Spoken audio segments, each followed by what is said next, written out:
Hello, welcome back to How to Be Fashionable and Beautiful. If you watched episode 1 and you're back, congratulations, you have amazing taste.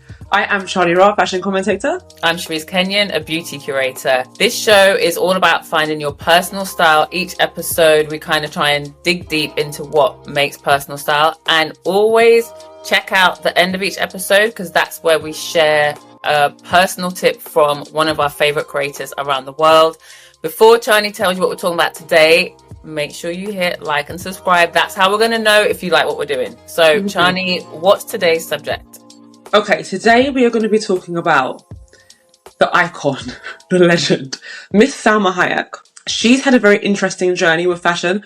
I do want to say, I know her family is rich because I spoke about this once before and I got cooked. But nonetheless, we're going to be talking about some of her looks, our favourite looks from hers, from the beginning of her career when no one was really dressing her up until the present day. So, do you want to go first, Charisse, or do you want me to go first? I want to go first purely because anyone watching, when Chani said Salma Hayek, you might have noticed that my face is a little bit, But that, obviously we've discussed this one in advance. But when Chani first told me we were going to talk about Salma, I was like, really? And then Chani just sent me down, the rabbit hole. And the first thing I found that she was giving looks back in the 90s. She really was. Salma Hayek is only 5'2", right? And she's got a big bust, right? That is already, in fashion speak, that's not the ideal client, is it? It's not. Especially in the 90s. Yeah, in the 90s. That was the waif. We had the waif era. Let's say the Gwyneth Paltrows of the world. Very straight, tall bodies. Salma Hayek was neither of those two. And Chani sent me down the rabbit hole because I started to notice a lot of the things that I loved about her was, despite her proportions, she wasn't afraid to wear a crop top with a long skirt, which is something that people have been doing for years since. It's such a look. You wouldn't expect it on a so-called petite woman. Certainly not petite and extra curvy. And one thing I discovered when I went down the rabbit hole was this whole thing of nobody wanted to dress her for the red carpet.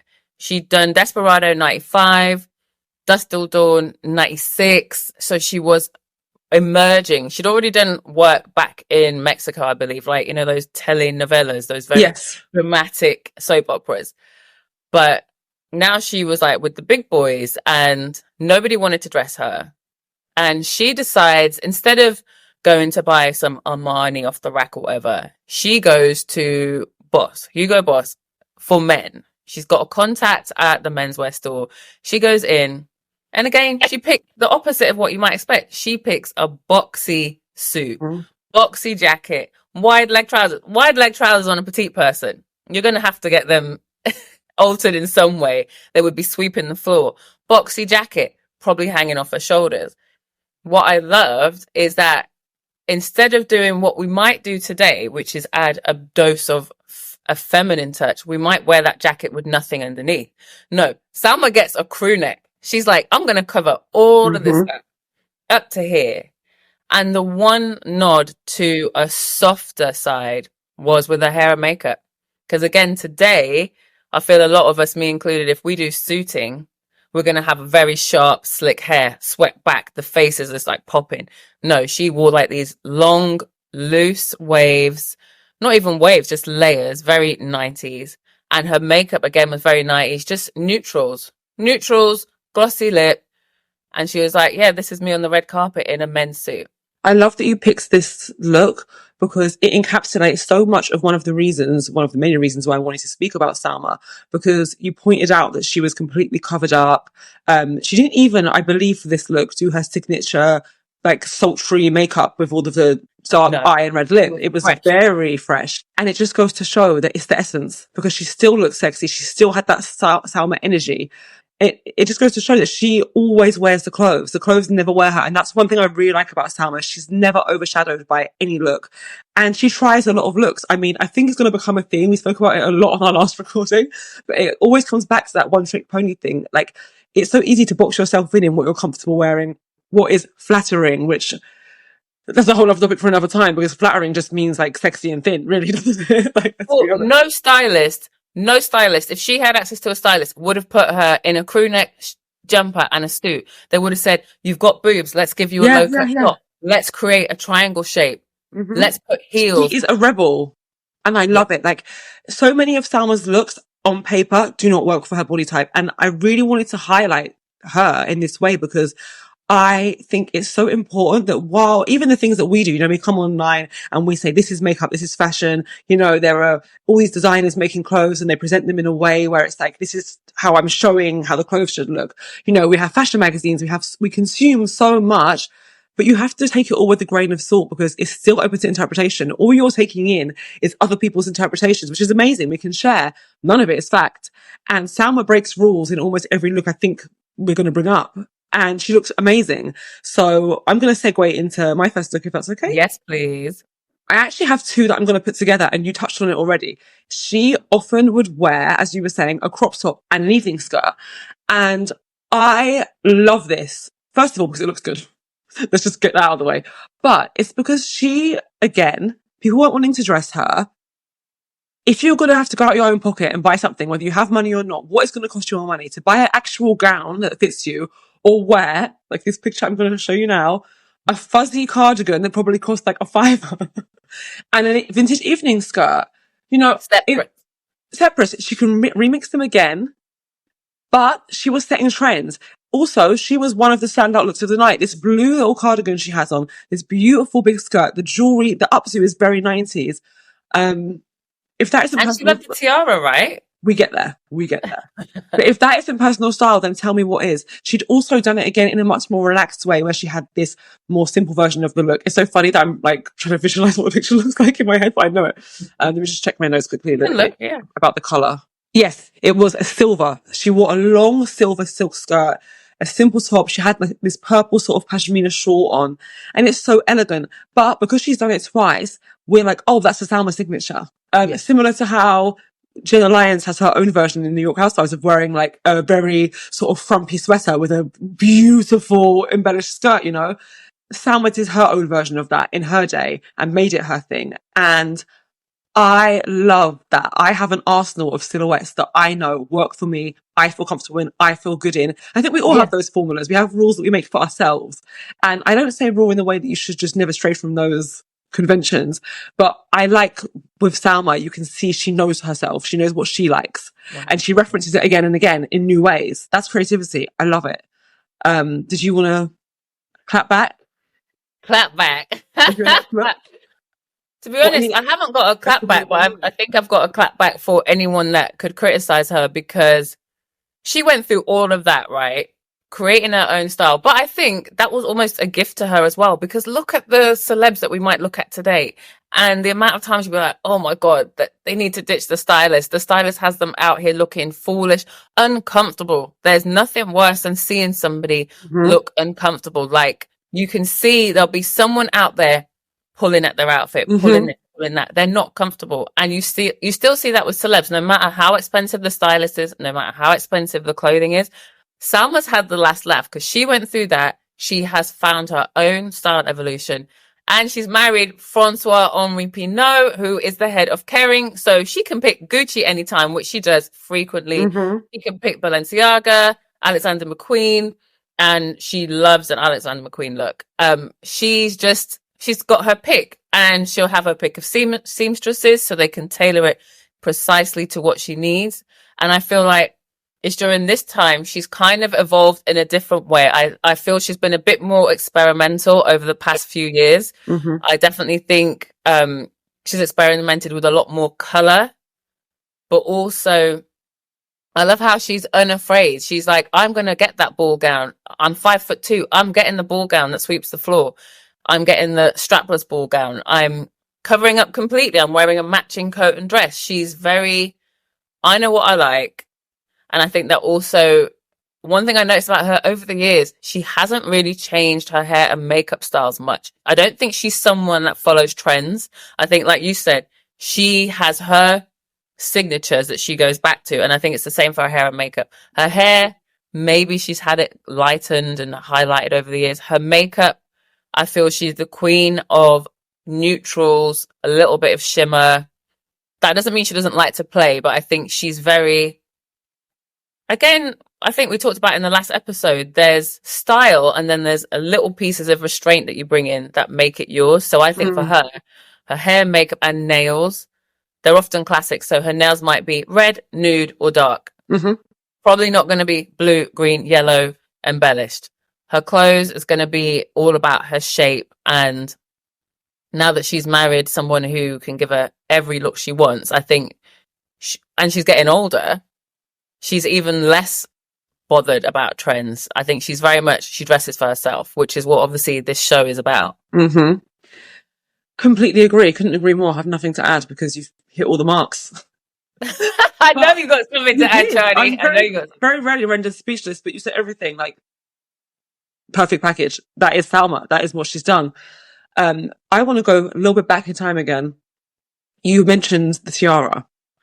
And it's like you were saying, sometimes there are stylists that actually get in people's way. You mentioned the long evening skirt. I bet 100 people told her you're too short to wear that.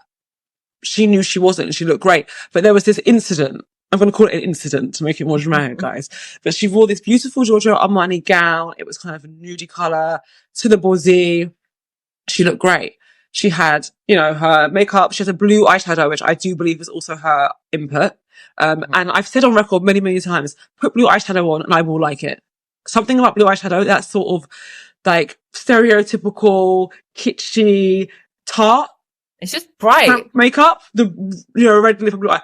I love it. Absolutely gorgeous. So when I saw blue eye, I was like, I'm sold already. But she was like, there's something missing from my look. She was like, I want to put a tiara. And the inspiration from this tiara was because obviously she had played Frida Kahlo and she is a Mexican woman. So of course, I'm sure that's a big part of the tapestry of the history in her country. She was like, what I learned from Frida was that jewelry shouldn't stop at the neck, ears, wrist, you know. Why are we excluding the head? So she was like, I love this. It's one of my favorite things about owning a tiara. Everyone was telling her, do not do that. Like, it's so tacky. Like, you're going to be laughed at. You're not going to look good. And it's just so funny that people say these things based on what they know or what they're told you. There are so many of these unspoken rules in fashion that is like, if you do this, that is not fashion. You know, people have all of these different rules about fashion. There's so many, like, red and green should never be seen. People always say you shouldn't match your shoes and your handbag, which I do on a daily basis. I think it looks amazing. And it's just like, it's nonsense. So people were all telling her tiara is tacky. Is this, is that. She comes out in the tiara with the blue eyeshadow and the Giorgio Armani gown. She says herself, no, listen, I wasn't there. I wasn't in the scene, you know. Damn it. I can't tell you for sure. I wasn't in these dressing rooms. But she swears up and down that from that moment on, the next carpet season, everyone's in tiaras. We'll have a look. We'll see if we can find some pictures to back her up. But I'm just going to say I believe... I believe her too, because she's a small woman in this big ass world. Like, she has to make a statement. And I think even what you said about rules in beauty, there's so many rules. And I think I was complaining recently because I know, you know, you can go to beauty school and they still tell you the rules. But I think now learn the rules and throw them away because, you know, you're not meant to have a red lip and a heavy eye. Why not? It looks pretty hot. You can make it look grungy. And it's also how you wear a trend. So have you seen every heavy eye and red lip on earth? No, you haven't. So they didn't anticipate she was going to come out looking like that, you know? No. But they were just putting, I feel like I can imagine at that time also her being a Mexican actress in this room full of likely white American stylists. I can imagine there being almost this undertone of this Mexican actress coming in with her little foibles, but we know fashion. I can actually feel that there would have been that side to it as well, like a bit of prejudice going on in there. Well, it makes sense that she has said on record that back in that time, one of the first designers to really embrace her, was Gianni Versace. Because, you know, I feel like with the Italian culture, the way his Versace woman, you know, with all the things he'd absorbed through his creative process and what he liked to put women in, he understood that over the top, fun, expressive way of dressing. Sensual. Yeah. And it wasn't that was Salma. And it wasn't that, as you were saying before, that 90s wave, you know, jeans and a t-shirt and a fag in your hands. Well, that's making a major comeback. Have you seen the amount of people How smoking in public? have we spoke about this already? When you came, I've I spoken think to we somebody have. about it. I have seen. It's like someone just pulled the curtain back and everyone's a smoker. Lenny Kravitz is leaving Lenny Kravitz, the health god, I feel like it was 59, when is smoking in his new video, but it's probably not a cigarette, but it looks like a looks cigarette. like a cigarette. I feel like it all started when Lily Rose Depp smoked in that Chanel Yeah. piece. Was it Chanel? Yeah. I don't know, but I know I've seen her smoking in the street. I've seen so many celebrities smoking, and just veering off the topic a little bit here, but for me, it's just taking me back. I feel within fashion, there's always been a trend, right or wrong. It's definitely coming on from that wave vibe, which, you know, anyone that's had any kind of eating disorders, I'll just say trigger warning here, but I believe there's people that have actual disorders, right, that need help. And then amongst fashion, there's kind of like this weight management thing that's been going on for time, which is cigarettes and Diet Coke. Oh right? yeah. And it's still around right now, but the cigarettes has just been the more hidden side of it. But it's funny Known that as an hunger appetite. suppressant. Yeah. But I think it's funny. Funny is not the word. It's interesting. It's not even interesting. It's just actually concerning is the word that I'll use. That as, you know, you're starting to see, you know, people slimming down their BBLs, going back to this like skinny body type, that suddenly we're seeing cigarettes again. Whereas before everyone was smoking on the down low. I mean, it never went away, but people like it was, you wouldn't show it. It was like, oh my God, don't put me on here. I'm smoking. You know, they banned it from television. You couldn't smoke on Big Brother anymore. Like things like that happened. Love Island, you couldn't smoke for a bit. Can I do it? I don't watch it. I don't watch it. But yeah, now suddenly the figures have shrunk, the cigarettes are back. And I just want to go on record on this podcast saying that body types are not a trend. That is not part of fashion. It's A not, part of but I fashion, mean, let's but be it shouldn't be real. part of fashion. You know what I mean? Fashion is built on certain ideals. And I will say, again, going off topic a little bit, but I feel like London was the main fashion week that actually did show diversity in bodies. I think that is a dwindling thing again. And then if you see that smoking's on the up, I don't know what it's telling, you know, what the future's going to bring. It's all connected. Back to Salma. Yeah, back to Salma.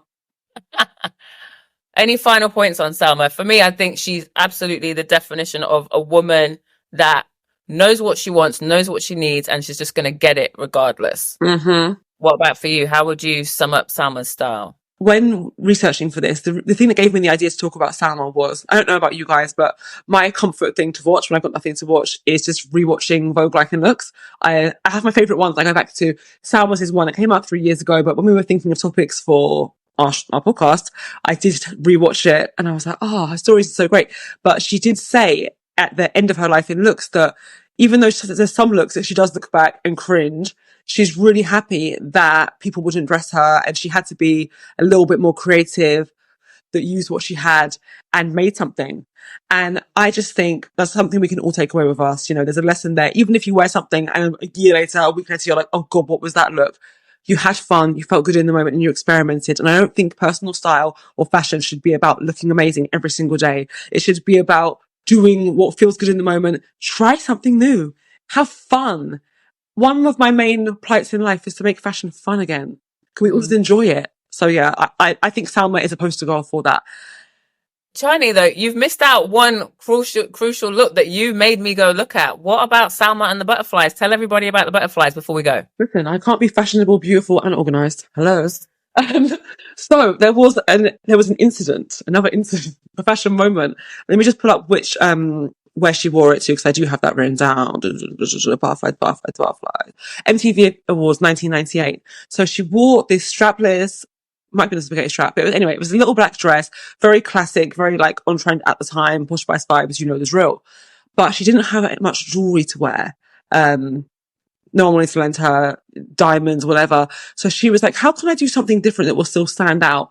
She went to a shop and found those temporary tattoos of butterflies, and she was thinking to place them all over, but obviously the butterflies wrinkle and crease. So in the end, her makeup artist redrew them, but she just had this like cascading of butterflies across her décolletage.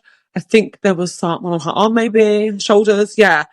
And it turns this simple black dress into a fashion moment that 30 odd years later, we're still looking at, and you know it's on mood boards. I guarantee you there is no way in hell that Euphoria mood board did not include that picture. Well, I think even the concept of the butterflies, I didn't look into this, so I can't quote anything, but I feel her sticking butterflies onto her skin absolutely might have influenced some designers like a year or so later into having butterfly embroidery, because I can see it in my head. It might have been one of those designers that was very heavily early noughties. Blue Marine, maybe? Dressed the likes of Kylie Minogue. What was that? Blue Marine, maybe? Maybe Blue Marine, maybe Julian McDonald. Yes. I just feel like butterflies were a thing for a moment, and she did it first. Like, that's really inspired to actually put it on your skin. She could have said, I love butterflies. Let me see if I can find a butterfly shawl or earrings or something. Yeah. But instead, she just stuck them on her body. And just to have the confidence when you're going somewhere where you know everyone's going to be dripping in diamonds to put some paint on and know that you can hold your own. It doesn't matter. Yeah. So that's what it's about. It's confidence. Okay. Salma Hayek has the essence of a fashion girl. And that is the difference of someone that, you know, is just trying to keep up with the Joneses and someone that is the Joneses, to quote Nene Or the Kardashians. You said it. Anything else you want to say before we tell everybody to like and subscribe, by the way, if you like this? I was just going to say, I'm really interested to see, now that we've had a bit longer to talk about Salma, if you're still going to roast me or if you agree. So please leave in the comments your opinions on Salma, fashion icon or not, because I would say yes. Comments are always nice, and you can make even more comments on our videos. Look for me and Chani on our socials. I'll make sure we share them at the bottom, and we'll see you next time. See you. Bye. Finding your personal style is liberating, and it's something that should be constantly changing and evolving as you grow and change and find out more about yourself and the world around you. And I think it's important to really try lots of different things on your journey of finding who you are and your personal style. I also think it's really important to look back on things that you've tried and cringe or be re-inspired. I think it really says a lot about what you don't like and what you do like. And again, that can be changing all the time. But the good and the bad and the ugly is all so important and all equally matters into finding your personal style and being confident and being empowered in who you are and your sense of self.